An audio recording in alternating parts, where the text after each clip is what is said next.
Assalamualaikum warahmatullahi wabarakatuh. Selamat siang dan salam sejahtera bagi kita semua. Yang kami hormati Bapak Ibu Guru SD Negeri Duarjo. Alhamdulillah, puji syukur kehadirat Allah SWT yang telah melimpahkan rahmat dan hidayah kepada kita semua sehingga pada siang hari ini kita masih bisa berkumpul dalam acara kegiatan refleksi pembelajaran yang nanti akan disampaikan oleh pemateri yaitu dari Bu Sevi Nabila Sevi Hayu Sarasti. Bapak Ibu yang kami hormati, adapun program refleksi ini perlu kami sampaikan. Yang pertama adalah bagian dari proses untuk melihat dan merenungkan berbagai hal dalam hidup dalam membantu seseorang untuk belajar, memahami dan menghargai kehidupan dengan cara merenungkan pengalaman, keputusan dan kebiasaan dari masa lalu. Kemudian ada pun tujuan refleksi untuk pembelajaran di SD Negeri Duarjo. Yang pertama yaitu mengetahui minat bakat siswa dalam mengikuti kegiatan pembelajaran serta nyata melakukan pengukuran penerapan model, metode, strategi, dan teknik pembelajaran terhadap tingkat keberhasilan yang telah dilakukan oleh guru. Bapak Ibu yang kami hormati, adapun refleksi yang nanti akan disampaikan oleh Ibu Nabila Sevi termasuk tugas dari program yaitu calon guru penggerak. Kemudian nanti Bapak Ibu mohon untuk refleksi yang nanti akan disampaikan silahkan untuk atau direspon oleh Bapak Ibu. Apabila nanti ada solusi-solusi yang tidak bisa dipecahkan oleh Ibu Nalita, nanti mohon Bapak Ibu untuk membantu memberi solusi. Demikian untuk awal pembuka kegiatan refleksi pada hari ini. Untuk materi selanjutnya kami serahkan sepenuhnya kepada Ibu Nalita Sevi Hayu SPD. Dipersilakan.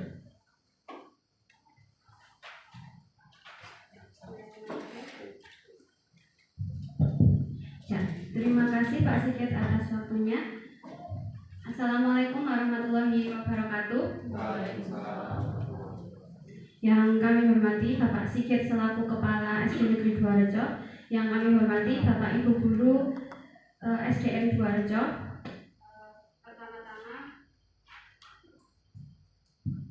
Pertama-tama marilah kita panjatkan puji syukur kehadirat Allah SWT yang telah memberikan nikmat berupa kesehatan, berupa waktu yang sempat, sehingga kita di sini bisa berkumpul dalam acara refleksi dengan lancar tanpa ada halangan suatu apapun. Salawat serta salam marilah kita panjatkan kepada junjungan kita Nabi Muhammad SAW yang kita nantikan syafaatnya di yaumil akhir kelak. Ya Bapak Ibu, sebelum saya mulai memaparkan budaya positif, saya ucapkan terima kasih kepada Bapak Ibu Guru semua yang telah meluangkan waktunya, telah membantu saya dalam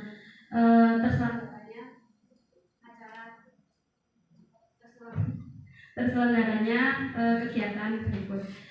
Baik Bapak Ibu, di sini saya garis bawahi bahwa saya di sini tidak menggurui atau tidak paling tahu. Jadi di sini saya hanya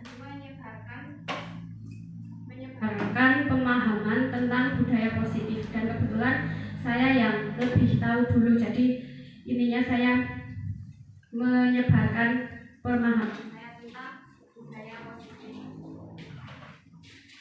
Jadi ini nanti kita belajar bersama ya. Jadi tidak saya menggurui seperti itu. Ini merupakan tugas saya sebagai calon guru penggerak angkatan 9.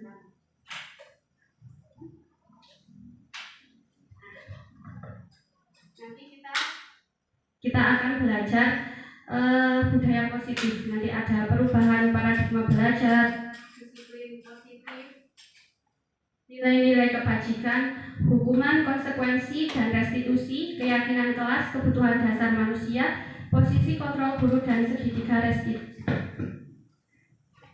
Mungkin Bapak Ibu di sini ada yang pernah atau sudah tahu seperti itu. Nanti kalau misalnya saya salah atau belum tepat nanti mohon diluruskan. Yang pertama itu budaya positif. Apa sih budaya positif? Budaya positif di sekolah yaitu nilai-nilai dan kebiasaan-kebiasaan di sekolah yang berpihak pada peserta didik agar mereka dapat berkembang menjadi pribadi yang kritis, penuh hormat dan bertanggung jawab. Jadi budaya di sini itu bukan misalnya kalau budaya pemahaman orang itu tentang tarian, kemudian suku atau apa. Budaya di sini itu adalah kebiasaan-kebiasaan yang kita bangun di sekolah ini sehingga peserta didik itu menjadi pribadi yang kritis, penuh hormat dan bertanggung jawab. Nah, kenapa saya menyebarkan materi ini? Diharapkan nanti tidak hanya saya yang menerapkannya. Sekolah ini kan milik kita bersama, jadi semuanya harus satu paham, satu visi agar semuanya mempunyai peran yang sama, mempunyai langkah-langkah yang sama dalam menindaklanjuti misalnya kenakalan anak seperti itu. Kemarin juga kita sudah membahas ya tentang visi sekolah yang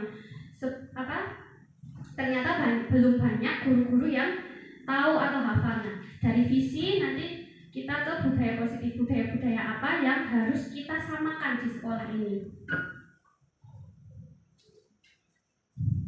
Pembelajaran dengan paradigma baru, yaitu pembelajaran yang dirancang berdasarkan prinsip-prinsip pembelajaran berdiferensiasi sehingga para peserta didik belajar sesuai kebutuhannya berdasarkan tahap perkembangan sesuai teori psikologi modern untuk mewujudkan profil pelajar Pancasila.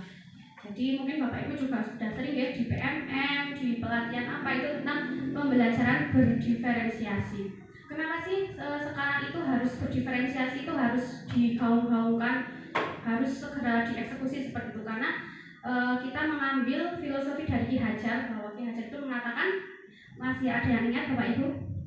Menuntut anak sesuai apa? Sesuai kodratnya. Jadi berdiferensiasi itu harus pembelajarannya ya sesuai dengan kebutuhan siswa.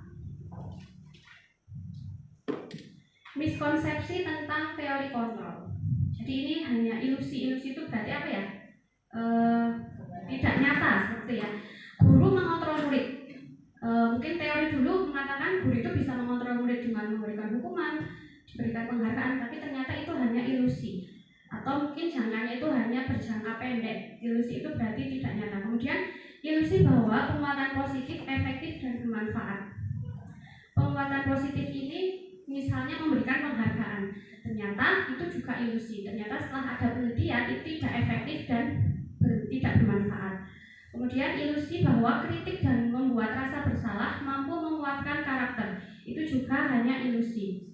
Ternyata kritik yang membuat rasa bersalah siswa itu tidak bisa menguatkan karakter. Dalam hal ini misalnya siswa bisa mengulang kesalahan yang sama walaupun sudah dikritik berkali-kali. Kemudian ilusi bahwa orang dewasa berhak memaksa. Nah, ini salah sekali ya. Seperti itu miskonsepsi. Kemudian mengubah paradigma stimulus respon ke penerapan teori kontrol. Jadi stimulus respon itu adalah teori lama, sedangkan yang baru itu ada teori kontrol. Dalam stimulus respon, realitas atau kebutuhan kita itu disamakan. Jadi setiap anak yang intinya kalau membuat kesalahan jumlahnya sama misalnya. Dalam teori kontrol, realitas atau kebutuhan kita itu berbeda. Kemudian semua orang melihat hal yang sama, sedangkan pada teori kontrol setiap orang memiliki gambaran yang berbeda. Kita mencoba mengubah orang agar berpandangan sama dengan kita. Misal ada anak yang tidak sama dengan kita beri hukuman. Tapi dalam teori yang baru, kita berusaha memahami pandangan orang lain tentang dunia. Jadi pandangan itu luas, tidak hanya dari guru saja. Mungkin anak ada alasan tersendiri kenapa dia melakukan kesalahan, mungkin seperti itu. Kemudian perilaku buruk dilihat sebagai suatu kesalahan. Menurut teori kontrol, semua perilaku itu memiliki tujuan. Orang lain bisa mengontrol saya. Untuk menurut teori kontrol hanya Anda yang bisa mengontrol diri Anda. Jadi kalau misalnya guru itu beranggapan guru itu bisa mengubah karakter siswa, padahal itu hanya ilusi. Sebenarnya yang bisa mengubah diri mereka sendiri ya siswa itu sendiri. Dan saya bisa mengontrol orang lain. Menurut teori kontrol, Anda tidak bisa mengontrol orang lain. Karena tadi kembali ke yang awal, kalau yang bisa mengontrol diri kita sendiri ya kita sendiri. Mau sebanyak apapun orang lain itu mau memberikan hukuman, memberikan penghargaan, itu tidak bisa mengubah orang tersebut kalau tidak ingin berubah. Kemudian pemaksaan ada pada saat bujukan gagal, maksudnya dibujuk itu nggak mau terus dipaksa. Padahal yang benar adalah dengan berkolaborasi dan konsensus menciptakan pilihan-pilihan yang baru. Kemudian model berpikir menang atau kalah. Dalam teori kontrol, model berpikir menang-menang. Jadi kalau dalam teori kontrol itu kita dicari solusi bersama. Nah, disiplin positif itu berasal dari kata disiplina yang artinya belajar. Disiplin mengacu pada disiplin diri yang memiliki tanggung jawab terhadap apa yang dilakukannya berdasarkan nilai-nilai yang diyakini. Kemudian apa itu disiplin positif? Disiplin positif adalah salah satu cara penerapan disiplin yang bertujuan untuk menumbuhkan kesadaran serta memberdayakan peserta didik tanpa imbalan penghargaan, ancaman, atau hukuman. Jadi disiplin positif itu anak sadar dia salah, dia punya solusi sendiri untuk menemukan solusi dari kesalahannya. Sebagai pendidik, tujuan kita adalah menciptakan peserta didik yang memiliki disiplin diri sehingga mereka berperilaku mengacu kepada nilai-nilai kebajikan universal dan memiliki motivasi intrinsik dalam perubahan perilaku ke arah yang lebih baik. Nanti kalau misalnya saya kecepatan itu aja diinstruksi nggak apa-apa ya Bapak Ibu. Kemudian nilai-nilai kebajikan. Apa itu nilai-nilai kebajikan? Nilai-nilai kebajikan adalah nilai yang disepakati bersama, lepas dari suku bangsa, agama, bahasa maupun latar belakangnya. Jadi di sini ada nilai-nilai kebajikan, ada profil pelajar Pancasila, IBO Primary Years Program, keterampilan hidup atau life skill, dan banyak sekali nilai-nilai kebajikan suatu organisasi atau instansi. Nah, kalau saya boleh tanya, kira-kira kalau di SD ini nilai-nilai kebajikan yang kita pedomani apa nih Bapak Ibu? Iya, profil pelajar Pancasila, karena itu memang dari pemerintah ya. Jadi di profil pelajar Pancasila itu memuat 6 dimensi. Apa saja yang pertama? Beriman dan bertakwa pada Tuhan Yang Maha Esa dan berakhlak mulia. Kemudian ada berkebudayaan global, gotong royong, mandiri, kreatif, dan bernalar kritis. Jadi dalam kita menerapkan budaya positif, mengajar kepada anak-anak, tidak boleh lepas dari nilai-nilai kebajikan yang kita pedomani, yaitu profil pelajar Pancasila. Kemudian motivasi perilaku manusia. Jadi setiap anak atau kita melakukan apapun itu pasti ada motivasinya atau ingin apa. Motivasi di sini dibagi menjadi dua, yaitu motivasi ekstrinsik dan motivasi intrinsik. Kalau motivasi ekstrinsik itu berarti dari luar. Anak-anak harus bawa memakai seragam sesuai jadwal karena udah ada aturan. Nah, yang pertama motivasinya mungkin karena untuk menghindari ketidaknyamanan atau hukuman.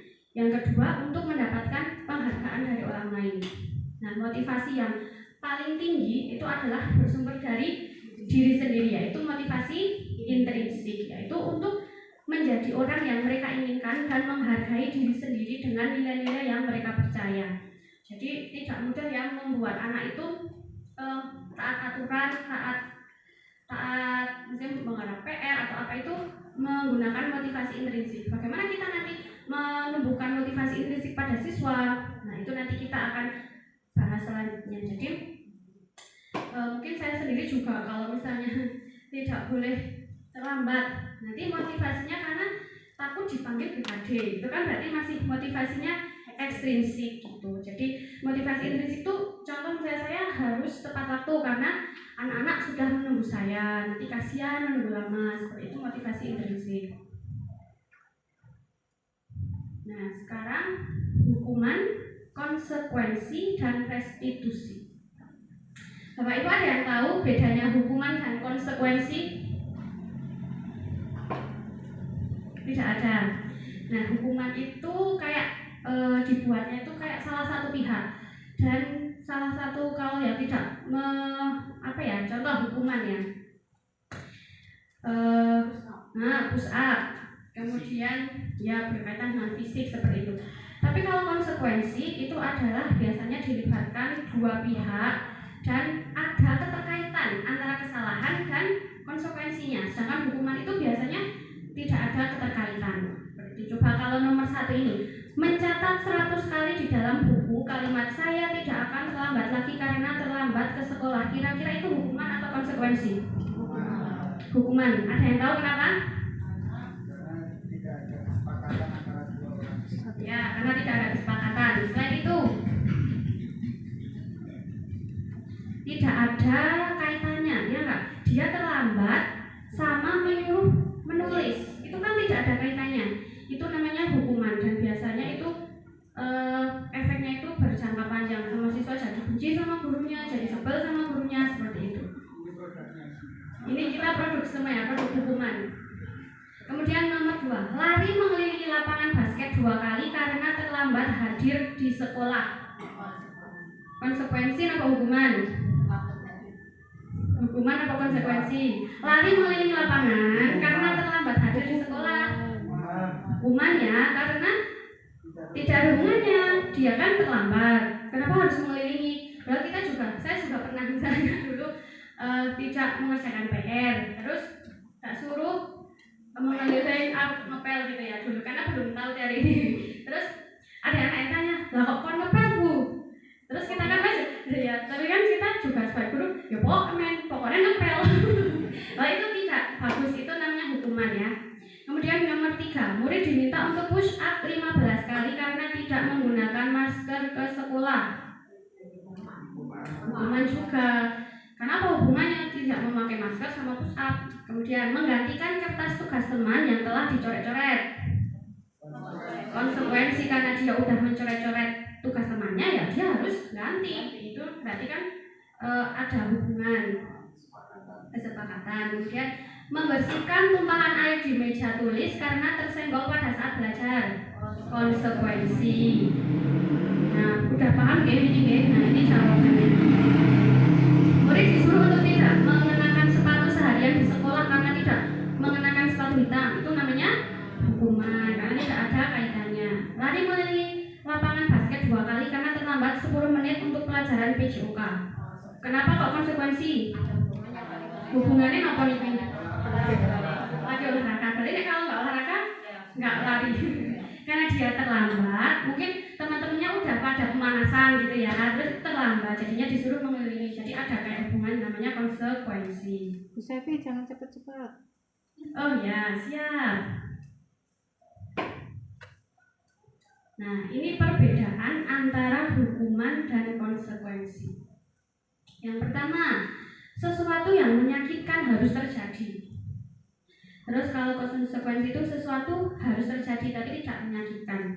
Nah mungkin kita di posisi anak ternyata kalau dihukum itu menyakitkan. Kita juga pasti pernah ya Bapak Ibu dihukum ketika sekolah itu rasanya gimana? Apalagi dipermalukan itu kan rasanya jadi kayaknya terus bapak atau ibu guru yang menghukum kita seperti itu. Kemudian kalau hukuman itu membuat anak sakit. Misal ini fisik maupun hati. Fisik misalnya kalau zaman dulu ya dikebuki pakai rotan nombak-nombak lah untuk jangka waktu yang lama. Jadi mereka itu sakit jangka waktu yang lama. Ini produknya kan kita ya, kita kan masih teringat gitu. Pas SMA dulu nggak pernah pakai sepatu hitam, pernah disuruh apa gitu kan masih teringat jangka panjang. Kemudian kalau dalam konsekuensi membuat anak merasa tidak nyaman dalam jangka waktu pendek. Mungkin mereka merasa tidak nyaman tapi tidak lama, tidak membekas. Walaupun aslinya ya tidak nyaman tapi tidak dalam jangka waktu yang lama. Kemudian kalau hukuman, anak itu membenci kedisiplinan. Bahkan kalau ada anak yang dihukum terus jadi kebal hukum, jadi benci jadi kedisiplinan kayak apa sih? Nah seperti itu. Tapi kalau dalam konsekuensi, anak itu menghargai kedisiplinan. Dalam hukuman itu kita dipaksa. Sedangkan konsekuensi itu ada stimulus, ada tanggapan. Jika kamu melakukan ini, ya konsekuensinya ya ini. Nah, kita ada kesepakatan. Tapi kalau hukuman, nah kalau salah ya harus ini. Seperti itu, ada paksaan. Kemudian dalam hukuman itu mendorong anak menyakiti diri sendiri. Sedangkan dalam konsekuensi yaitu mendorong anak agar mudah menyesuaikan diri. Kemudian kalau dalam hukuman, konsep diri yang buruk. Sedangkan konsekuensi, konsep diri yang baik. Mungkin kalau konsekuensi itu ada sebab akibatnya, jadi anak itu belajar. Dalam hukuman, anak belajar untuk menyembunyikan kesalahan, takut kan karena mau dihukum. Tapi kalau konsekuensi itu anak belajar untuk mematuhi peraturan. Dalam hukuman, marah, rasa bersalah, dipermalukan, merasa tidak dihargai, itu anak merasa seperti itu. Tapi dalam konsekuensi, kehilangan hak, kemudian dibuat tidak nyaman, diasingkan untuk sementara. Itu, paham ya bedanya hukuman dan konsekuensi ya? Tidak paham? Tidak paham mana Pak Ali? Masih agak blur. Blurnya yang gimana? Antara membuat tidak nyaman itu kehilangan hak, dibuat dewa, diasingkan sementara yang walaupun sementara itu kayak kalau diasingkan tetap saja membekas, dan sesuatu membekas itu pasti hukuman. Iya, oh gitu ya.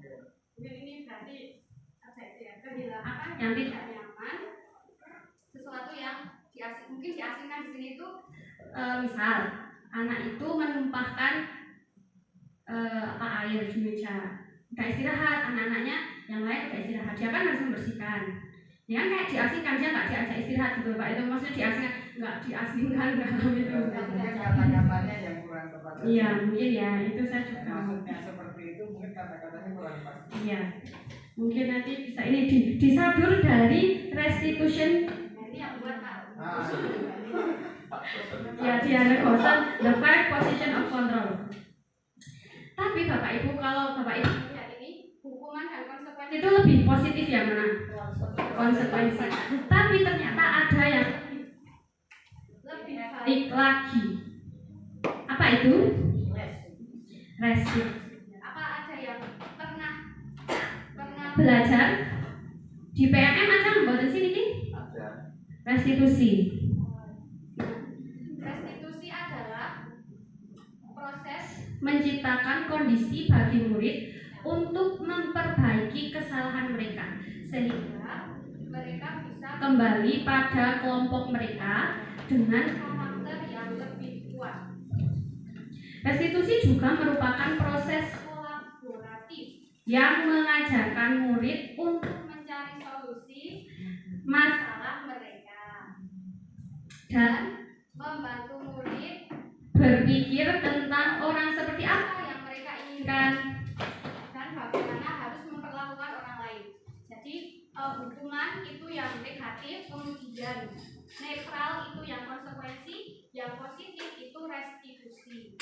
Jadi karena itu memperbaiki kesalahan mereka itu dengan solusi yang mereka gali sendiri. Nah ini ya bedanya hukuman, konsekuensi, dan restitusi. Kecil-kecil sekali ya. Saya bacakan saja. Kalau hukuman itu sesuatu yang menyakitkan harus terjadi, kayak tadi deh. Sedangkan konsekuensi itu sesuatu harus terjadi, tidak ada kata menyakitkan.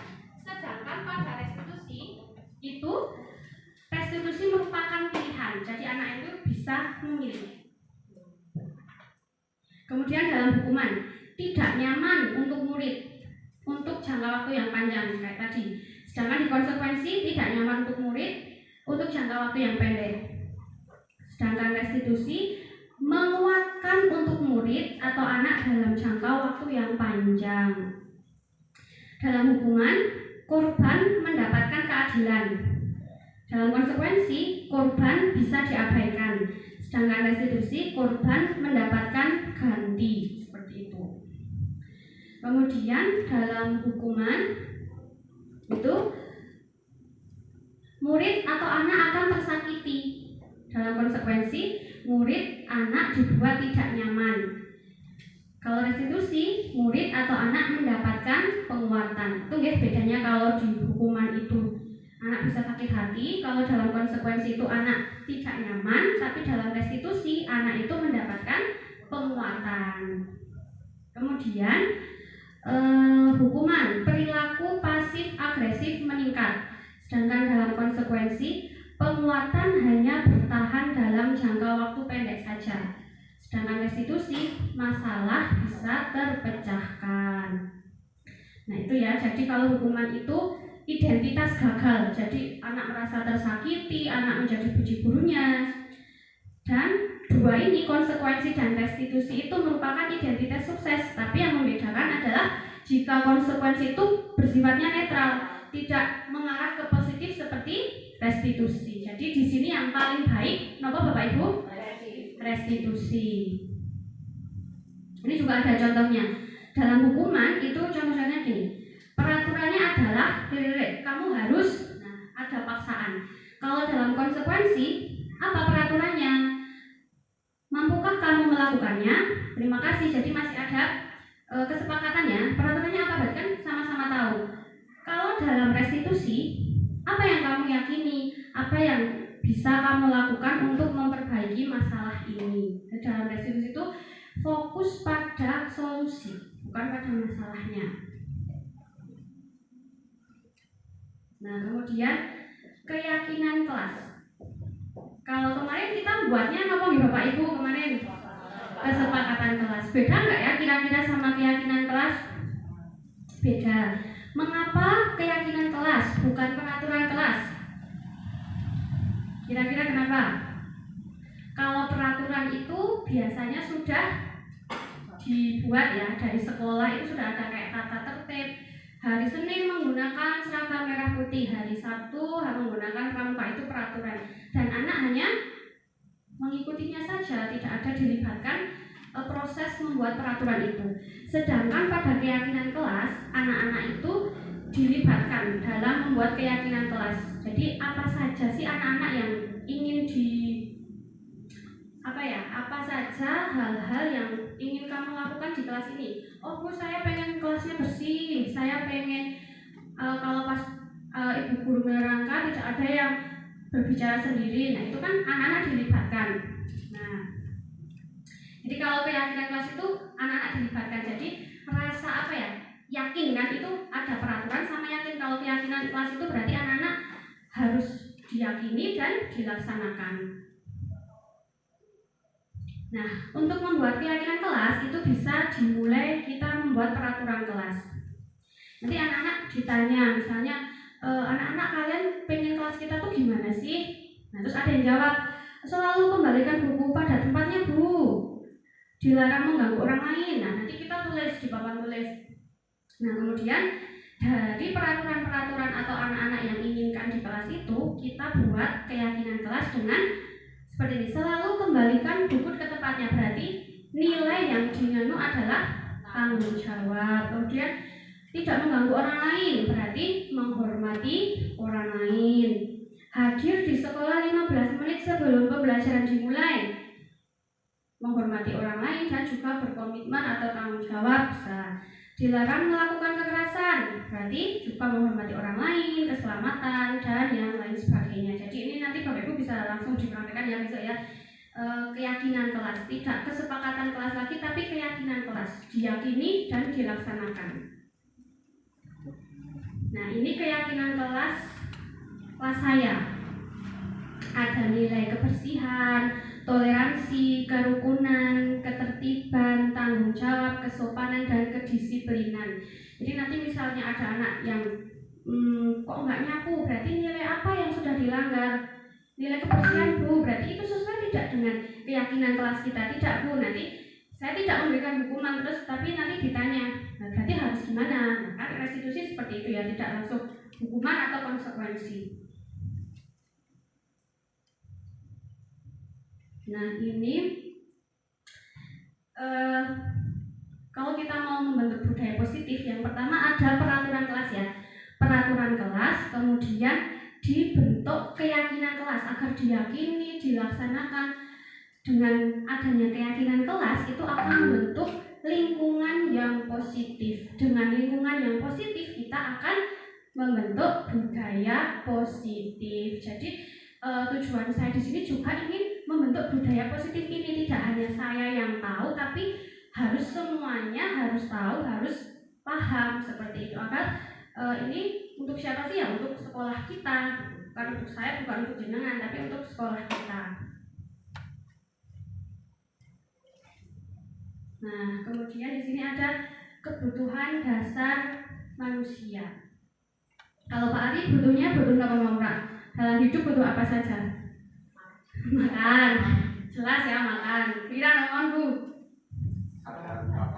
Sandang, pangan, papan. Pak Danang apa Pak? Butuh nopo tak urip iki? Duit. Iya, betul itu uangnya. Jadi kebutuhan dasar manusia itu adalah segala sesuatu yang kita lakukan untuk mendapatkan apa yang kita inginkan. Kita bekerja biar dapat uang, uangnya buat beli beras, makan, beli apa, kan? Titik seluruh tindakan yang kita lakukan memiliki tujuan tertentu dan semua usaha terbaik yang kita lakukan adalah dalam rangka agar kebutuhan dasar kita terpenuhi dengan baik. Setuju ya? Iya.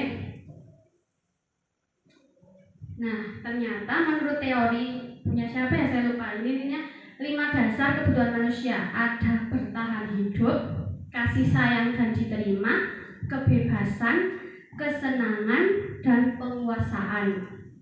Bertahan hidup, misalnya makanan, pakaian, tempat tinggal, keamanan, kesehatan, itu adalah kebutuhan kita. Kemudian kasih sayang dan diterima, rasa diterima, dipedulikan, berbagi, kerjasama, menjadi bagian dari kelompok, itu juga kita butuh. Kebebasan, mandiri, memiliki pilihan, mencoba hal baru, mampu mengendalikan arah dirinya. Kemudian kesenangan, bermain, humor, antusiasme, tertawa, dan penguasaan. Ternyata kita tuh juga butuh penguasaan. Contohnya apa? Harga diri, keinginan untuk dianggap, memimpin, berprestasi, diakui. Nah, itu 5 dasar kebutuhan manusia. Seperti kita, anak-anak juga seorang manusia. Mereka juga punya kebutuhan dasar. Misal anak-anak di kelas rendah misalnya, B-nya lari-larian terus di depan kelas. Berarti ada kebutuhan dasar dia yang belum terpenuhi, yaitu apa kira-kira? Kesenangan, kebebasan, ya kan? Atau misalnya ada anak yang caper dengan gurunya, sidik-sidik lapor, mungkin dia kebutuhan dasar akan kasih sayang di rumah itu kurang, makanya dia pengen caper-caper sama gurunya. Jadi ya mungkin jadi itu juga iya, karena dia mungkin di rumah bapak ibu kerja terus, nah di sekolah dia meluapkan, melampiaskan sama teman-temannya gitu ya mungkin. Nah kalau kita tracing satu-satu pasti banyak ya murid-murid kita ya. Nah, jadi kita harus paham, oh anak ini juga seperti kita, seorang manusia yang punya kebutuhan dasar. Jadi kira-kira gimana nih Bapak Ibu kalau misalnya anaknya pengen lari-larian terus padahal waktunya pelajaran. Kita untuk memenuhi kebutuhan dasar dia akan kesenangan dan kebebasan, kira-kira gimana ya? Yuk lari-lari bareng. Nah, ada yang tahu? Apa? Dibatasi saat istirahat. Ya, ada lagi. Maksudnya pas istirahat itu ada konsekuensinya gitu ya. Nah, bisa seperti itu. Atau kita memberikan pembelajaran tadi berdiferensiasi. Kita sesuai kebutuhannya. Walaupun ini susah ya, ini harus mempunyai jam terbang yang tinggi lah kata saya kalau berdiferensiasi. Misalnya, oh ini lari-larian, ya udah kita misal buat soal-soalnya itu di semak-semak soalnya. Nanti kamu ambil soalnya, lari cari, nah dia kan yo seneng layu-layu seperti itu. Atau misalnya ada lagi yang ada ide, oh ya Bu saya tuh pernah gini-gini itu. Pak Ari mungkin memfasilitasi anak dan ya pernah Pak Ari? Kalau Pak Ari saya juga jarang karena selain membutuhkan waktu yang lama, persiapan yang matang, dan juga banyak pertimbangan ya kalau kita berdiferensiasi ya. Nah nanti ya betul telaten nanti nggak selesai Bu materinya besok PTS, benar juga karena ya itulah pro kontranya kita ya. Kita mau memfasilitasi siswa tapi di satu sisi kita juga mengejar materi. Tapi jangan sampai itu dibuat alasan terus kita nggak pernah. Jadi sedikit demi sedikit. Dan ini ada video.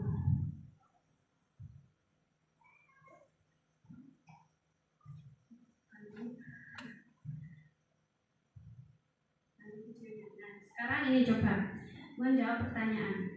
Dinda, seorang anak kelas 3 SD, muridnya Pak Ari tadi. Begitu tiba di rumah, sepulang dari sekolah, menangis dan mengadu pada ibunya bahwa dia benci pada Ibu Rani gurunya. Ternyata bukan Pak Ari, Pak. Menurut Anda, kebutuhan apa yang berusaha dipenuhi oleh Dinda jika jawabannya seperti ini? Ibu guru bilang, aku tidak boleh bersenandung sewaktu mengerjakan tugas. Katanya kelas harus tenang, tidak ada suara. Kan nggak seru jadinya. Kira-kira kebutuhan apa nih Bapak Ibu? Kesenangan, kebebasan, penguasaan, atau cinta dan kasih sayang? Menurut Pak Ari apa? Kebebasan. Bu Pipit apa Bu? Kesenangan. Bu Feli? Gak apa-apa. Kesenangan dan kebebasan. Dari sini siapa ya yang menjawab? Bu Heni? Kesenangan. Coba kita lihat jawabannya adalah kesenangan. Jadi dia tuh pengen bersenang-senang, pengen nyanyi-nyanyi kayak gitu. Nah, lagi coba. Kalau jawabannya seperti ini, Ibu guru tidak menyapaku hari ini, padahal aku pakai jepit rambut baru. Cinta dan kasih sayang, betul ya. Jadi mungkin anak kelas rendah ya, yang seperti ini ya. Nah, tuh.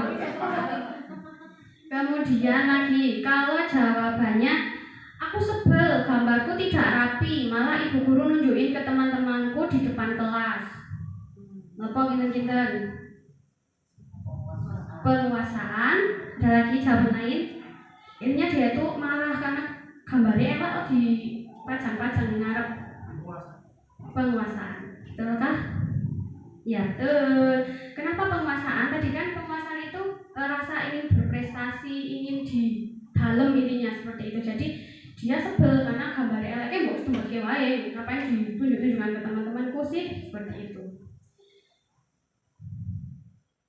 Yang terakhir, aku bosan. Masa belajarnya cuma gitu-gitu aja, dengerin ibu guru aja. Kebebasan, kesenangan, ada lagi? Kebebasan. Betul, kebebasan. Jadi sedikit paham ya Bapak Ibu ya tentang kebutuhan dasar, sedikit gak apa-apa lah daripada nggak sama sekali. Nah, sekarang 5 posisi kontrol guru. Apa itu? Nah, ini ada video.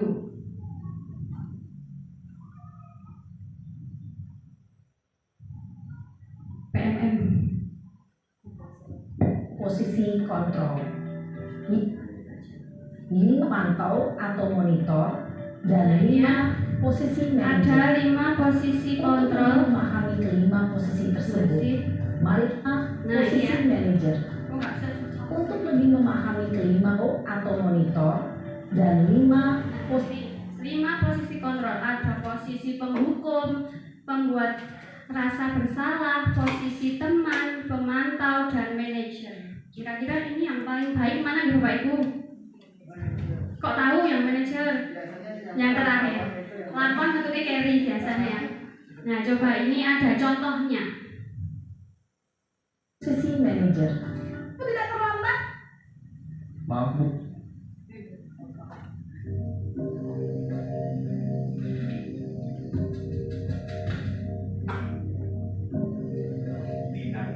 Naren, sini kamu. Selamat pagi Bu. Selalu terlambat. Kamu deh, pasti terlambat. Maaf Bu, saya Apa? Apa coba? Alasan kamu apa lagi? Kayak bercermin buat Bapak Ibu. Saya bercermin lagi. Malas sekali ya kamu jadi anak. saya Dasar pemalas. Gak kapok-kapok sih kamu. Sudah berapa kali terlambat? Sana, kamu keliling lapangan basket 2 kali. kenapa saya harus ke lapangan basket Bu? Kenapa? Kamu melawan ibu? Berani-beraninya jawab sudah terlambat, masih berani jawab pula. Sekarang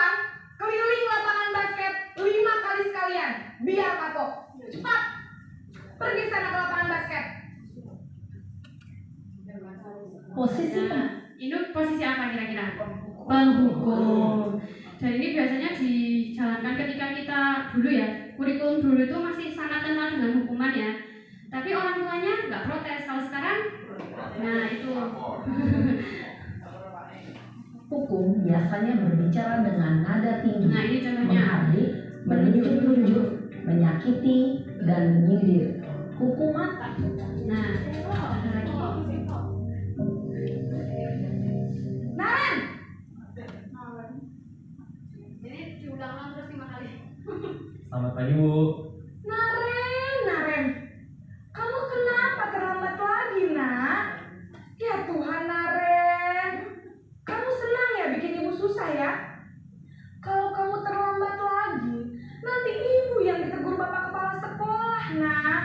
Disangka ibu tidak bisa membina kamu. Duh, gimana ini? Maaf Bu. Duh, Gusti Naren, kamu suka ya kalau ibu ditegur bapak kepala sekolah? Terus, sekarang ibu harus tulis apa yang di buku absen? Ini kamu sudah sering terlambat loh. Ibu harus apa coba? Maaf Bu. Maaf sekali. Ya sudah, lain kali jangan bikin ibu susah lagi ya nak ya.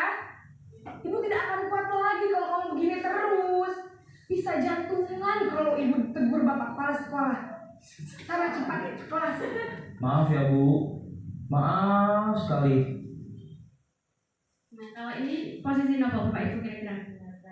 Membuat rasa bersalah. Jadi anak-anak di sini tuh kamu nggak kasihan sama ibu, nanti ditegur loh sama Pak Kepala Sekolah. Intinya biar anak itu merasa bersalah sekali membuat kesalahan itu. dan tidak sanggup membahagiakan Nih, orang lain. suara cenderung melembut kayak tadi ya, tenang, namun kata-katanya menyalahkan. Guru akan menyatakan hal-hal yang merasa kesalahan yang ada pada murid dengan membuat guru menderita sekali. Kan kamu salah nanti gimana ibunya seperti itu. Nah sekarang Sebut di dalam dulu.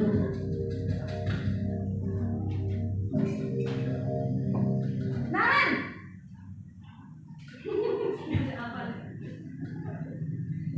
Selamat pagi Bu. wah sudah jam berapa ini nak? Terlambat lagi ya sayang. Iya Bu. Habis ibu saya lupa bangunkan saya Bu. Kamu malah menyalahkan ibu kamu.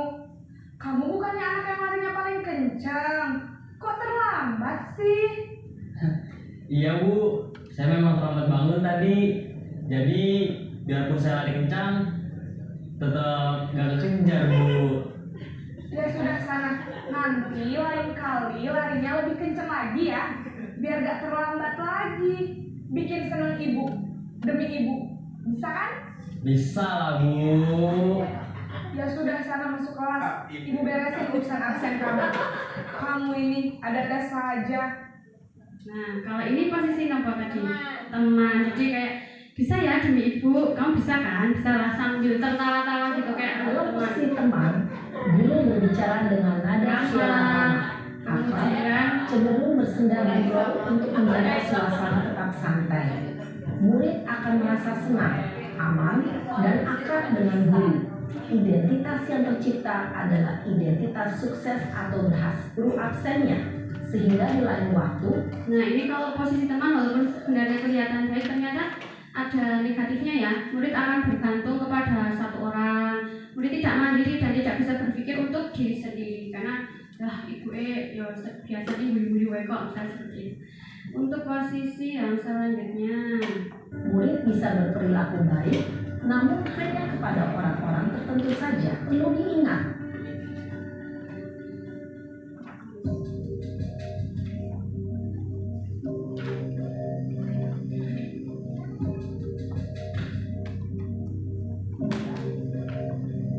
Naren,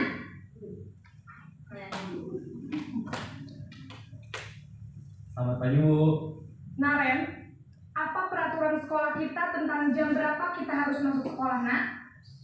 Kita harus di sekolah jam 7 Bu. Iya betul, sekarang sudah jam 7.20. Naren sudah tahu konsekuensinya jika terlambat hadir. Paham Bu, saya harus tinggal kelas pas jam istirahat selama 20 menit. Iya benar, konsekuensinya demikian. Jadi nanti jam 9.30 pas istirahat, kamu harus tinggal di kelas, kerjakan tugas tambahan untuk ketertinggalan kamu, ya? Baik Bu. Ini posisi apa Pak Ibu? Pemantau atau monitor. Jadi kalau pemantau itu apa konsekuensinya? Nah, jadi ada kesepakatan sebelumnya. Nah, ini yang terakhir. Posisi pemantau Bu, sekarang sudah jam 7.20. Sini aja ya. Selamat pagi Bu. Selamat pagi Naren. Maaf Bu, saya terlambat. Iya, sekolah masuknya jam 7, sekarang sudah jam 7.20. Jadi sekarang bagaimana ini Naren? Maaf Bu, saya lupa setel alarm saya semalam. Baiklah, menurut kamu, keyakinan sekolah yang mana yang perlu kamu tingkatkan?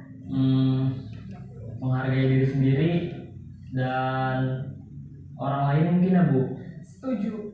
Jadi, apakah Naren meyakini prinsip saling menghormati tersebut? Iya Bu, saya meyakininya. Apakah Naren bersedia memperbaiki masalah keterlambatan ini? Bersedia Bu. Bagaimana kamu akan perbaiki masalah keterlambatan ini? Saya akan coba untuk tidak lupa menyetel alarm saya Bu. Baik, kalau Naren lupa menyetel alarm di rumah, ada orang yang kira-kira bisa bantu mengingatkan tidak? Ada Bu, kakak saya, Kak Emma. Ada lagi selain Kak Emma? Selain Kak Emma, ada ibu saya. Baik, jadi yang mengingatkan Naren adalah Kak Emma dan ibu kamu ya? Kira-kira akan mulai setel alarm kapan nih Naren? Setelah pulang sekolah, akan segera saya lakukan. Baik, jadi Naren akan setel alarm untuk bangun besok pagi dan akan diingatkan oleh kakak dan ibunda Naren ya. Ada lagi yang mungkin perlu dilakukan Naren agar tidak terlambat bangun lagi? Tidak ada Bu.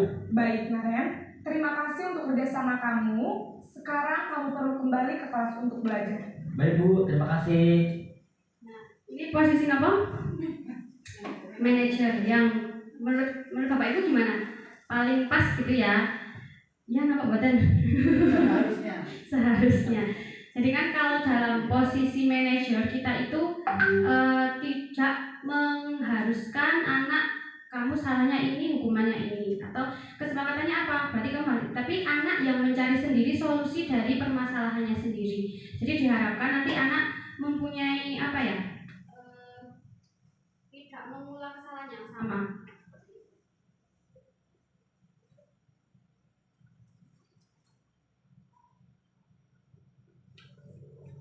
Nah ini ya tadi 5 posisi kontrol guru, ada penghukum, patuhi aturan saya atau awas. Kemudian pembuat rasa bersalah, ibu sangat kecewa sekali dengan kamu. Kemudian ada teman yang menganggap, ayo bantulah demi bapak ya, demi ibu ya. Kemudian monitor atau pemantau, peraturannya apa yang telah kamu lakukan. Kemudian yang terakhir itu adalah manajer yang posisi paling ideal yang harus kita posisikan sebagai seorang guru ketika ada siswa yang berbuat kesalahan, yaitu di posisi manajer. Jadi sebelum kita menerapkan posisi manajer, kita harus buat keyakinan kelas dulu kan, keyakinan kelas atau keyakinan sekolah. Berarti kalau keyakinan sekolah itu yang disepakati seluruh warga sekolah. Apa yang kita yakini? Apakah kamu meyakininya? Keyakinan apa yang kamu langgar? Kemudian jika kamu ingin memperbaiki, gimana caranya? Kamu punya cara apa? Jadi solusi dari posisi manajer itu berasal dari siswa itu sendiri. Nah, ini contoh penerapan 5 posisi kontrol guru. Misalnya ada siswa yang tidak mengerjakan PR. Kalau penghukum gimana kira-kira Bapak Ibu?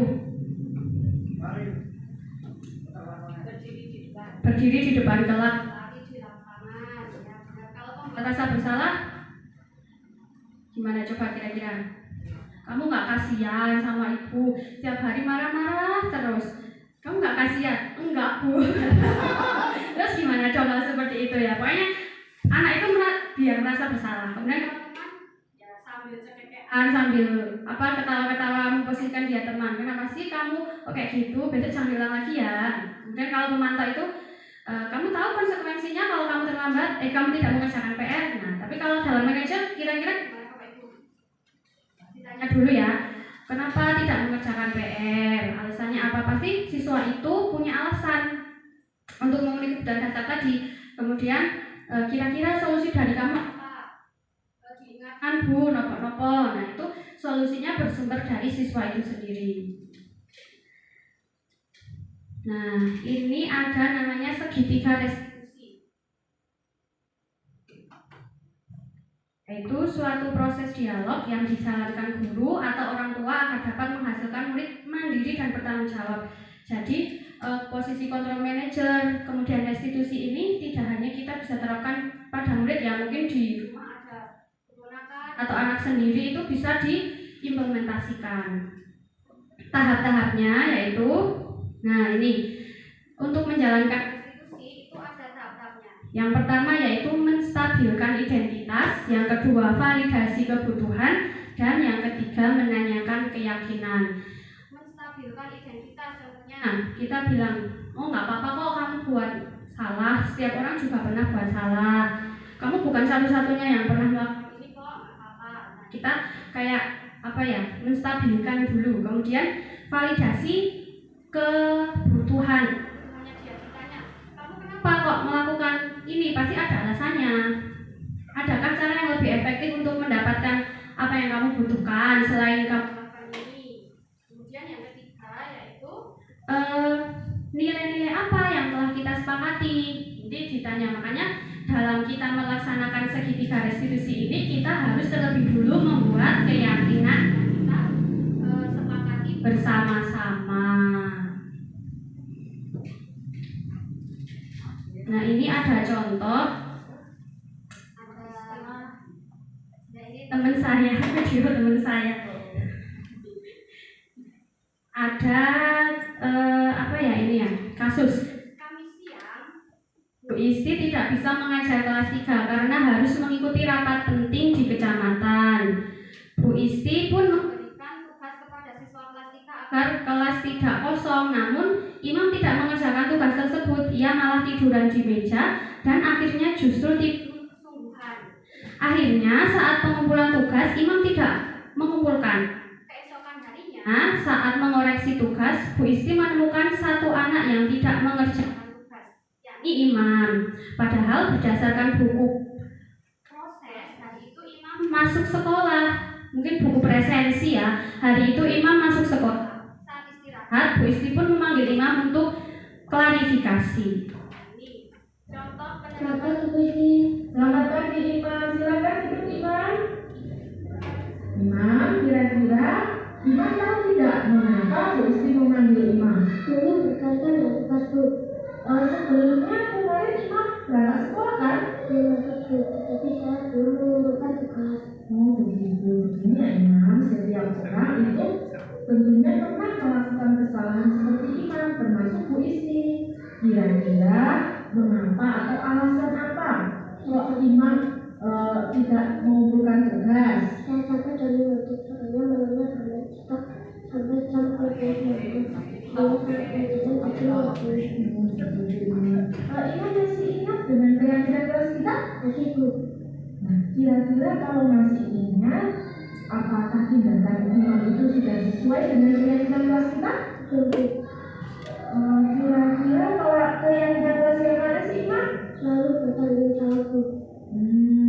Nah, kamu sudah tahu dan masih ingat. Sekarang agar permasalahan Imam ini bisa selesai, solusinya itu seperti apa Imam? Ya Bu, pertama saya meminta maaf karena tidak mengumpulkan tugas. Kedua, saya tidak akan terlalu malam lagi. Dan yang ketiga, saya akan mengerjakan tugas dari guru. Dan Tidak akan berulang lagi, Pak. Teriakan. Ininya itu tidak akan mengulang lagi seperti itu ya. Nah, itu ya Bapak Ibu ya. Ini yang kita nantikan teman-teman. Nah, jadi dalam segitiga restitusi tadi ada 3 tahap ya: menstabilkan identitas, memfasilitasi kebutuhan, dan menanyakan keyakinan. Jadi Udah paham ya tadi ada contohnya ya. Jadi kita ditanya dulu, gak apa-apa kamu melakukan kesalahan, kemudian ditanya alasannya apa, kemudian apa keyakinan kelas yang kita sepakati, berarti kamu melanggar apa, kemudian baru ditanya kira-kira dari murid tersebut solusinya apa. Nah, sekarang penutup. Dalam penerapan program disiplin positif, hendaknya guru memilih standar kepribadian profesional dan sosial yang baik, di mana guru mampu merefleksi dirinya dalam posisi kontrol saat ini. Jadi Bapak Ibu punya gambaran ya, saat ini kita itu dalam posisi apa sih? Posisi kontrolnya penghukum, pembuat rasa bersalah, teman, pemantau, atau manajer. Bagaimana perjalanan dirinya sebagai among? Idealnya kita jadi among itu atau manajer yang menuntun murid-muridnya menjadi insan yang mandiri, merdeka, dan bertanggung jawab. Oke. Nah, sekian pemaparan dari saya. Tapi saya mungkin ada yang tanya atau memberikan tanggapan seperti itu ya. Siapa monggo yang berefleksi misalnya, iya saya jadi tahu tentang apa atau gimana gitu. Ada? Ya, Bu Tina monggo. Saya tadi kan dari yang baik itu kan yang baik restitusi ya. Misalnya anak itu memilih hukumannya, tapi kok diulangi terus ada itu hukuman yuk. Hal itu gimana? Ya, jadi restitusi itu juga kata instruktur saya. Instruktur CGP saya itu bilang juga ada pertanyaan seperti itu. Apa restitusi itu butuh jam terbang yang tidak serta-merta satu kali, dua kali langsung anak itu paham. Jadi dan menerapkannya guru juga perlu belajar ya, tidak langsung bisa. Nah, jadi mungkin dengan berulang-ulang seperti itu. Kalau misalnya anak itu tidak sadar dengan kesalahan, ya mungkin kesalahan terjadi anak itu, atau mungkin dalam kita berestitusi itu ada salah apa gitu. Mungkin kita tahap-tahapnya belum benar atau belum dibuat keyakinan, ya kan? Nah, jadi perlu jam terbang seperti itu. Mungkin ada yang menambahkan, ada yang menambahkan jawab pertanyaan dari Bu Tina. Kan kita belajar bareng-bareng. Mungkin dari saya, Bu Selvi, mengaitkan pertanyaan dari Bu Tina tadi bahwa sudah dihukum tapi malah tambah kebalik. Memang untuk budaya positif kita memang ada beberapa aturan di sekolah, masyarakat maupun di mana saja tempat memang ada aturan. Kita memang tidak boleh itu rambut gondrong. Apakah rambut gondrong itu mengganggu pembelajaran? Tidak. Sepatu biru tidak mengganggu pembelajaran? Tidak. Nah, terus kenapa di sekolah ada aturan? Karena besok kalau kamu lulus dari sekolah ini, kamu sudah beda habitat, kamu sudah beda lingkungan. Nah, yang jelas nanti kembali ke masyarakat, di masyarakat juga ada aturan lagi. Nah, makanya kita di sekolahan kita menerapkan yaitu adalah adanya budaya positif seperti itu. Nah, terkait dengan pertanyaan yang disampaikan oleh Bu Tina tadi tentang bagaimana kalau kita sudah memberi hukuman anak tambah kebal gitu. Nah, tadi sudah disampaikan yaitu beberapa budaya positif. Yang pertama adalah perubahan paradigma stimulus respon, kemudian konsep disiplin positif, keyakinan kelas. Nah, ini terkait dengan keyakinan kelas yang tadi disampaikan oleh Bu Tina. Kita memberi hukuman atau konsekuensi. Nah, untuk keyakinan kelas itu memang perlu kita garis bawahi. Itu memang sangat penting karena di instrumen monitor refleksi ini pun untuk membuat kesepakatan kelas itu nomor 2 atau keyakinan kelas itu nomor 2. Yang pertama adalah guru melaksanakan kegiatan pembiasaan pagi, ada doa, terus absensi, kedisiplinan, terus ice breaking. Itu yang kedua, yaitu membuat atau menguatkan keyakinan dan kesepakatan kelas. Itu salah satunya tadi adalah yang disampaikan oleh Bu Selvi ada beberapa hukuman, konsekuensi dan yang lainnya, dan yang tidak kalah penting adalah 3 dosa besar pendidikan. Nah itu kalau kita menghukum anak itu kita takut salah. Sekarang itu memang tadi disampaikan juga Mbak Selvi adalah nanti serba ada hukumannya. Kita yang penting untuk menyampaikan ke anak, kita hukumannya antara hukuman dan konsekuensi, kita tadi sudah tahu bahwa ini ada hukuman, ini adalah konsekuensi.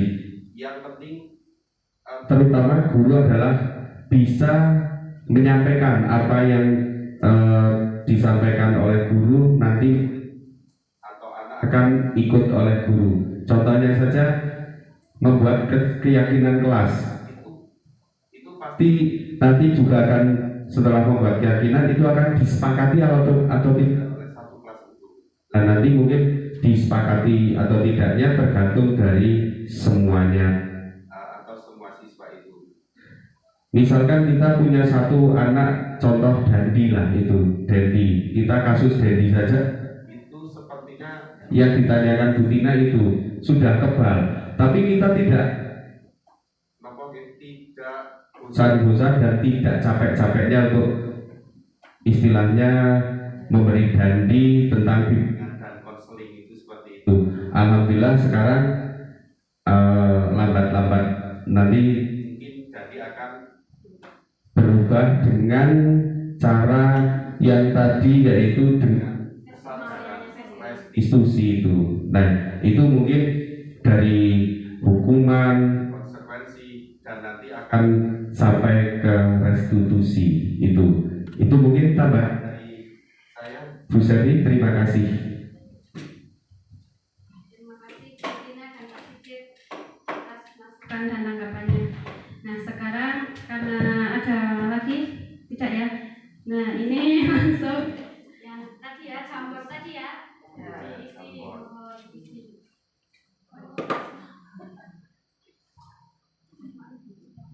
Jadi sudah saya share di grup, itu dituliskan refleksi yang Anda pahami dan penerapan ke depan. Enggak tuh kali biar tahu ternyata dari tadi awal sampai akhir ternyata nggak ada yang dipahami. Oh ini ada nih Agustina, diedit lagi Bu. Coba tak itu lagi ya. Ini udah ada project. Bisa nih. Tuliskan berapa? Bisa. Tambah terus bikin notes yang sudah dipahami sama besok mau apa. Kalau udah tadi yang dipaparkan saya itu besok mau apa-apa biasa aja atau gimana gitu. Ini dinamai ya, ini siapa ini?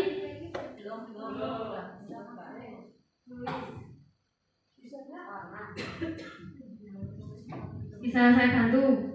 Jawabannya bantu. Nah, ini jawabannya.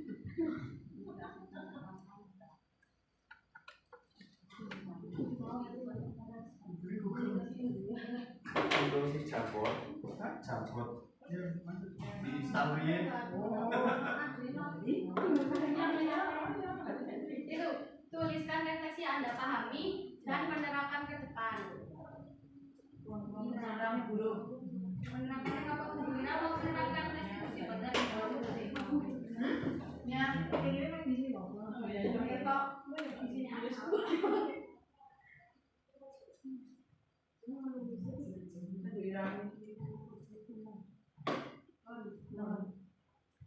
Kira udah masuk ya?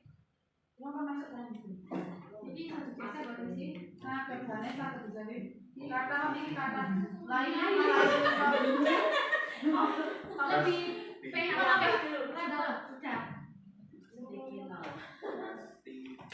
Bapak Ibu, sekian ya pemaparan dari saya. Kurang lebihnya saya mohon maaf. Terima kasih sekali sudah meluangkan waktu untuk bersamai saya. Saya akhiri. Wassalamualaikum warahmatullahi wabarakatuh.